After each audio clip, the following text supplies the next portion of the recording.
Hi friends, good afternoon. Welcome back to our channel smart Gautami. ఎలా ఉన్నారు అందరూ? ఏం చేస్తున్నారు? బాగున్నారా? నేనైతే చాలా బాగున్నాను అండ్ మీరు కూడా బాగుండాలని మనస్ఫూర్తిగా కోరుకుంటున్నాను. వచ్చేసాను మళ్ళీ ఇంకొక మంచి వీడియోతో. డైట్ వీడియో కాదబ్బా ఇది, ఎందుకంటే రోజు డైట్ వీడియోలైనా మనకి రకరకాల టాపిక్స్ ఉన్నాయి మాట్లాడుకోవడానికి. అందులో ఇప్పుడు రైట్ నౌ ఎగ్జామ్ టైం కదా. సిబిఎస్ఈ బోర్డు వాళ్ళకైతే ఆల్రెడీ స్టార్ట్ అయిపోయాయి, భవిష్యత్ ఆల్రెడీ జరుగుతున్నాయి, స్టేట్ బోర్డు వాళ్ళకి జరగబోతున్నాయి. ఇంకా చాలా competitive exams, inter, degree. 2 years నుంచి లాక్డౌన్ వల్ల అసలు ఎగ్జామ్ జరిగిందో లేదో, చదివామో లేదో అని తెలియకుండానే క్లాసెస్ అనేవి జంప్ అయిపోతున్నారు పిల్లలు. అవును కదా, ఫస్ట్ లాక్డౌన్లో అయితే అసలు నో ఎగ్జామ్ లేకుండానే పాస్ అయిపోయారు. ఎంతమంది సఫర్ అయ్యారో, ఎందుకంటే చదివే పిల్లలు చాలా బాధపడతారు. బాగా చదివే పిల్లలు ఎగ్జామ్లో టైమే కదా వాళ్ళకి అది ప్రజెంట్ చేయడానికి.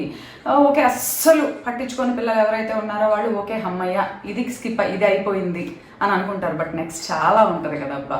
సో ఏదైనా సరే ఎగ్జామ్ టైంలో యాజ్ ఎ పేరెంట్ పిల్లల కన్నా కూడా మనం ఎక్కువ స్ట్రెస్ ఫీల్ అవుతాం. అవునా కదా? ఎందుకంటే ఎలా ఉంటుందంటే ఫీలింగ్స్ పేరెంట్ది, అవన్నీ కూడా నేను చెప్తాను. అవేంటో చెప్పబోయే ముందు మన ఛానల్ ఎవరైనా ఫస్ట్ టైం చూసినట్టయితే ఛానల్ సబ్స్క్రైబ్ చేసుకోండి, వీడియోస్ లైక్ చేయండి, షేర్ చేయండి అండ్ పక్కనే ఉన్న బెల్ క్లిక్ చేసి ఆల్ అనే ఆప్షన్ని క్లిక్ చేస్తే నేను కొత్త వీడియో పెట్టిన వెంటనే నోటిఫికేషన్స్ అయితే వస్తాయి. బాగా వాళ్ళు కూడా చీర కట్టుకొని చేస్తున్న వీడియో, ఎందుకంటే ఎగ్జామ్ టైము ఏదో కొంచెం సిచ్యువేషన్కి సెట్ అవుతుంది అన్నట్టుగా కట్టుకున్నారు. నేను చీర కట్టుకొని చేసిన ప్రతిసారి అడుగుతూ ఉంటారు, ఆ చీర చాలా బాగుంది అవుతుంది, ఎంత పెట్టుకొనుకున్నావు అని. ఈ చీర అయితే 300 400 అబ్బా, అంతే. 300 or 400, ఇంకా 400 కన్నా తక్కువేనేమో. ఇది కొని కూడా ఆల్మోస్ట్ 5-6 years అయింది. ఎప్పుడో మా పిన్ని తీసుకుంది. నేను ఇట్లా కట్టుకునే చీరలన్నీ మ్యాక్సిమం 500 బిలోనే ఉంటాయి. ఎప్పుడో నేను వర్క్ చేసినప్పుడు వర్క్కి యూజ్ అవుతాయి అన్నట్టుగా డైలీ కోసం కొనుక్కున్నాయి. ఇప్పుడు అసలు ఆ రేట్లకి రావట్లేదులేండి. ఇంతకీ విషయానికి వస్తే, ఎగ్జామ్ టైంలో పిల్లల కన్నా మనం చాలా స్ట్రెస్ ఫీల్ అవుతాం. అది చిన్నపిల్లలు అవనివ్వండి, పెద్ద క్లాసులు చదివే పిల్లలు అవనివ్వండి, ఇంటర్, డిగ్రీ, పీజీ ఏది చదివేది అయినా సరే పిల్లల కన్నా పేరెంట్ ఎక్కువ ఎందుకు స్ట్రెస్ ఫీల్ అవుతారంటే, యాజ్ ఏ పేరెంట్ మనం ఎలా ఆలోచిస్తామంటే ఎగ్జామ్ టైం అంటే ఎగ్జామ్ టైం అనే కాదు, మామూలుగా కూడా పిల్లలు ఎప్పుడు చదువుతూ ఉండాలి, ఎప్పుడు పుస్తకం పట్టుకొని ఉండాలి, ఎప్పుడు బుక్లో మునిగిపోయి ఉండాలి అని మన మైండ్ మనకి ఫిక్స్ చేసేసింది అనమాట. సో ఏం చేస్తాం, పిల్లలు కాసేపు బుక్ పక్కన పెట్టినా ఇంట్లో ఉన్నప్పుడు ఏదైనా అల్లరి చేస్తున్నా, చిన్నపిల్లలు అయితే లేదా పెద్ద పిల్లలు అయితే ఫోన్ చూస్తుంటాము, ఏదో ఒకటి సంథింగ్ చేస్తూ ఉంటారు కదా.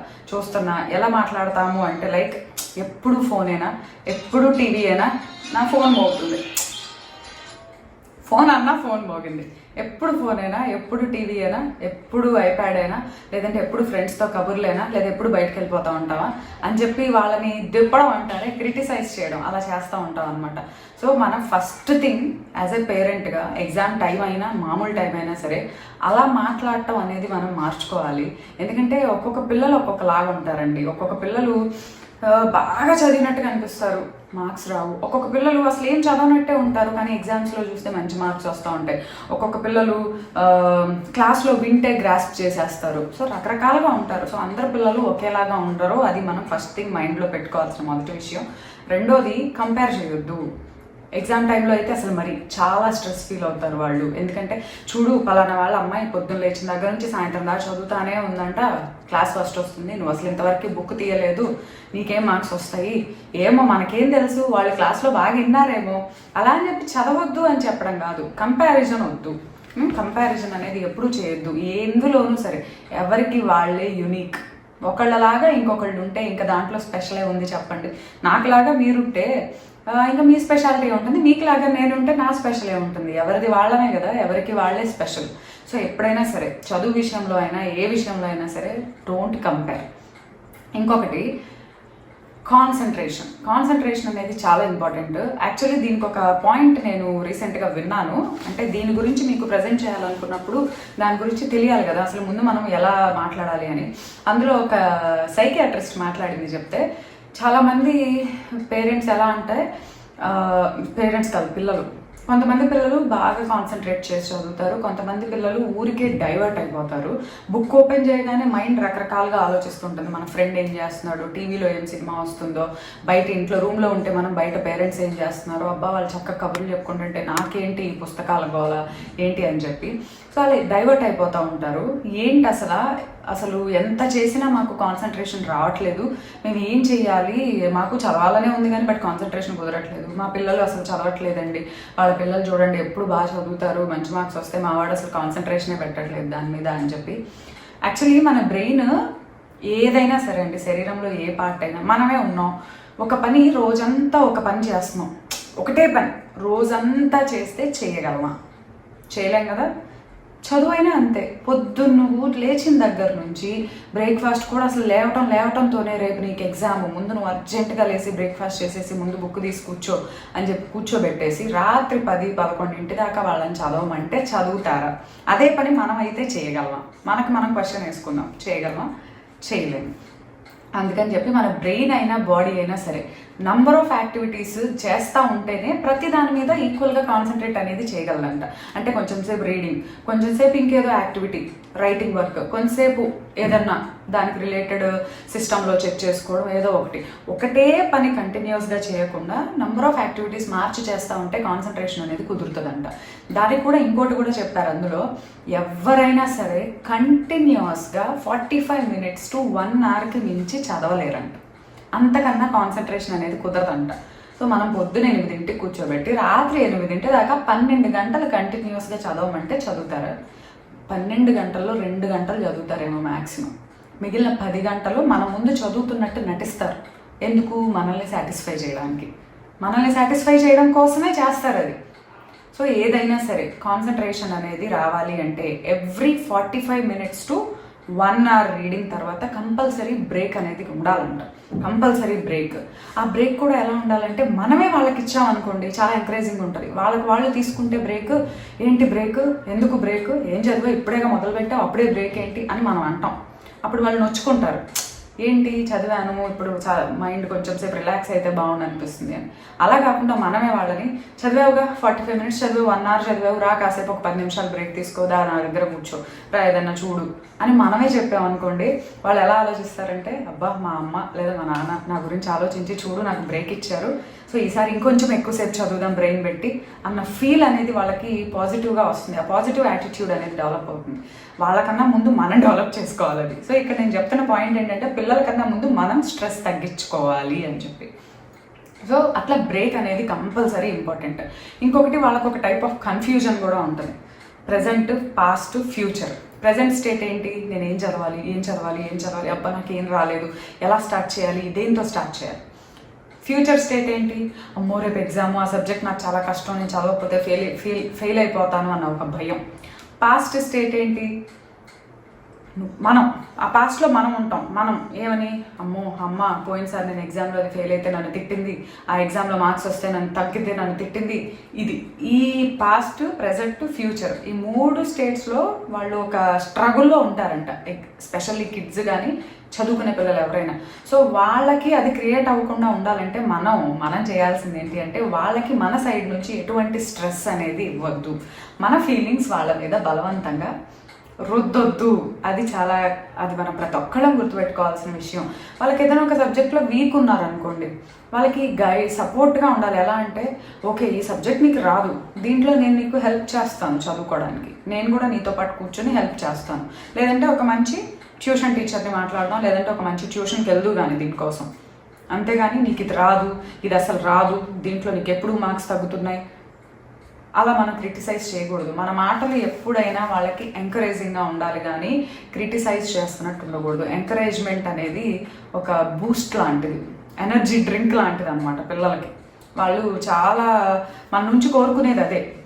మనం ఎలా ఫీల్ అవుతారంటే అబ్బా నేను ఎంత చదివినా మా అమ్మని సాటిస్ఫై చేయలేను, ఎంత చేసినా మా నాన్నని సాటిస్ఫై చేయలేను, ఎన్ని మార్క్స్ వచ్చినా పక్కన వాళ్ళతో కంపేర్ చేసి వాళ్ళంత రాలేదేంటి వీళ్ళంత రాలేదేంటి అంటారు.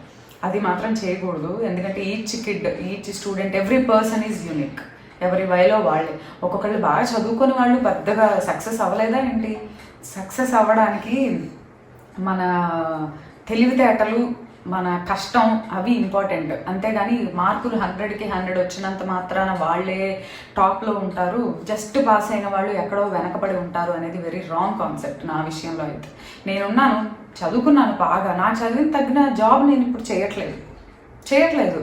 అది నాకు ఎప్పుడు అనిపిస్తుంది, నేను ఇంత చదువుకున్నా 2 పీజీలు చేశాను, నేను దానికి రిలేటెడ్ జాబ్ చేయట్లేదు అలా అని చెప్పి నేను ఊరికే కూర్చోలేదు కదా, నన్ను నేను ప్రూవ్ చేసుకోవడానికి ఏదో ఒక వేరే సోర్స్ ఎత్తుకున్నాను. సో అట్లానే ప్రతి ఒక్కళ్ళకి ఒక మార్గం, మనం దానికి సరైన గైడెన్స్ ఇవ్వాలి, దానికి మన సపోర్ట్ అనేది ఇవ్వాలి. అది పిల్లలతో అయితే చాలా ఇంపార్టెంట్, ఎందుకంటే అది ఎదిగే ఏజ్ కాబట్టి. ఇంకోటి ఎగ్జామ్ టైంలో మనం బాగా ఫీల్ అయ్యేది ఏంటంటే, ఎగ్జామ్ రాసే వాళ్ళకన్నా మనం ఎక్కువ ఏం ఫీల్ అవుతాం, అమ్మో ఇవాళ ఎగ్జామ్ పేపర్ ఈజీగా వస్తుందో లేదో, అమ్మో ఇవాళ మా అమ్మాయికి చదివినవి అన్నీ గుర్తొస్తాయో లేదో, ఎగ్జామ్లోకి వెళ్ళి అన్నీ మర్చిపోతుందేమో అని చెప్పి వాళ్ళ వెనకమాల పడతా ఉంటాం అనమాట. ఎగ్జామ్కి వెళ్ళేటప్పుడు అన్నీ గుర్తున్నాయా, గుర్తుపెట్టుకొని రాసావా, ఇంటికి వచ్చాక కూడా వాళ్ళ బ్రెయిన్ తింటాం, ఏ క్వశ్చన్ వచ్చింది, ఎలా రాసావు, అన్ని పాయింట్స్ రాసావా, అన్నీ బాగానే ఉన్నాయా, మార్క్స్ అనుకున్నంత వస్తాయా. అవి కాదు, అసలు వెళ్ళేటప్పుడు ఒక మంచి ఆల్ ది బెస్ట్ చెప్పి పంపించాలి. చిన్నపిల్లలతో అయినా అంతేనండి. అండ్ వచ్చాక కూడా ఎగ్జామ్ ఎలా రాసావు, ఏం తింటావు, ముందు రిలాక్స్ అవ్వు, ఫ్రెష్ అవ్వు, నెక్స్ట్ ఎగ్జామ్కి చదువుకోవచ్చు, ముందు కాసేపు రెస్ట్ తీసుకో, అలాంటి మాటలు ఇస్తే వాళ్ళకి ఎలా ఉంటుంది అంటే, చెప్పాను కదా, ఒక పాజిటివ్ యాటిట్యూడ్ అనేది డెవలప్ అవుతుంది.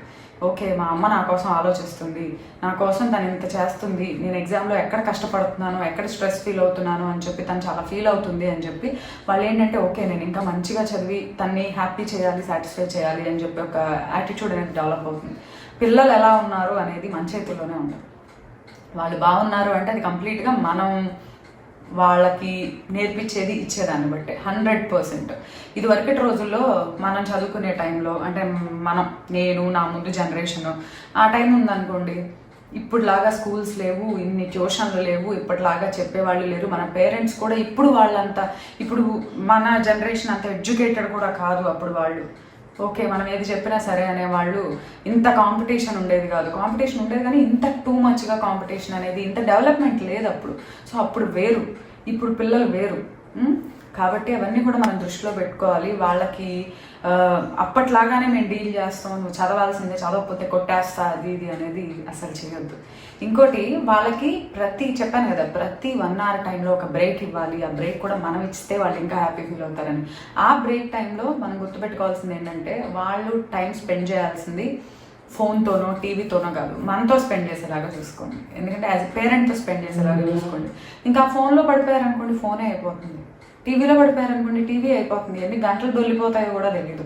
చక్కగా మాట్లాడండి, కాసేపు బయట తిరగండి, ఒక 10 నిమిషాలు, పావు గంట ఫ్రెండ్తో మాట్లాడండి. ఎగ్జామ్ గురించి కాకపోతే ఇంకా వేరే నార్మల్ విషయాలు మాట్లాడండి, నార్మల్ కామన్ థింగ్స్ మాట్లాడుకోండి. ఆ 10 నిమిషాలు బ్రేక్ టైంలో కూడా ఎగ్జామ్ గురించి కాదు, ఏం చదివావు, చదివినవన్నీ వచ్చాయా, నీకు గుర్తున్నాయా, ఇప్పుడు అడిగితే చెప్తావా, ఇలా కాదు, వేరే నార్మల్ థింగ్స్ మాట్లాడుకోవాలి. ఇంకోటి, ఫుడ్ కూడా చాలా ఇంపార్టెంట్. వాళ్ళకి మామూలుగా కూడా పిల్లలకి న్యూట్రిషన్ ఫుడ్ అనేది ఇవ్వడం ఎంత ఇంపార్టెంటో ఎగ్జామ్ టైంలో ఇంకా ఇంపార్టెంట్. ఎలా అంటే, వాళ్ళు ఈజీలీ డైజెస్టబుల్, హ్యాపీగా తింటే బద్ధకంగా అనిపించకుండా లైట్గా ఫీల్ అయ్యే ఫుడ్స్ అనేవి మనం జనరల్గా ఇవ్వాలి. మనకేంటో చిన్నప్పుడు చాలా మిత్స్ ఉంటాయి కదా, బెండకాయ కూర తింటే లెక్కలు బాగా వస్తాయి, దొండకాయ కూర తింటే చదువు రాదు, తమలపాకు తింటే అసలు 4 మందం అయిపోతుంది. అవన్నీ సిల్లీ అబ్బా. చిన్నప్పుడు చెప్తా ఉంటే రేపు మ్యాథ్స్ ఎగ్జామ్ అనగానే 2-3 రోజుల ముందు నుంచే బెండకాయ కూర తింటా స్టార్ట్ చేసేదాన్ని నేనైతే. నిజంగానే అవన్నీ మనం ఏంటో అలా బ్లైండ్గా ఫాలో అయ్యేవాళ్ళం. అవన్నీ ఫన్నీగా ఉంటాయి కానీ అట్లాంటివి నిజంగా ఉండవండి. అన్నీ మంచి, ప్రతిదీ మంచిదే. మనం హ్యాపీగా మంచిగా మనం హెల్దీగా తయారు చేసుకోవాలి, అది మెయిన్ థింగ్. సో కాబట్టి మంచి హెల్దీ ఫుడ్ ఇవ్వడం అనేది చాలా ఇంపార్టెంట్. ఇంకొకటి కూడా నేను చదివాను దీని గురించి చూసినప్పుడు, నైట్ టైమ్ కొంతమంది నైట్ అవుట్స్ చేస్తారు, నైట్ 12 వరకు చదువుతారు, మళ్ళీ 4కే లెగుస్తారు, 4 నుంచి చదవడం స్టార్ట్ చేస్తారు. అలా చదివితే బాగా వస్తుందని చెప్పి చాలామంది ఫీల్ అవుతూ ఉంటారు. నేను చెప్తున్నాను, నేను degree, PG and next M Tech చేసి ఇంకో పీజీ చేసినప్పుడు నేనైతే నైట్ అవుట్స్ అసలు ఎప్పుడు చేయలేదు. నైట్ అవుట్స్ అసలు నా వల్ల కాదు.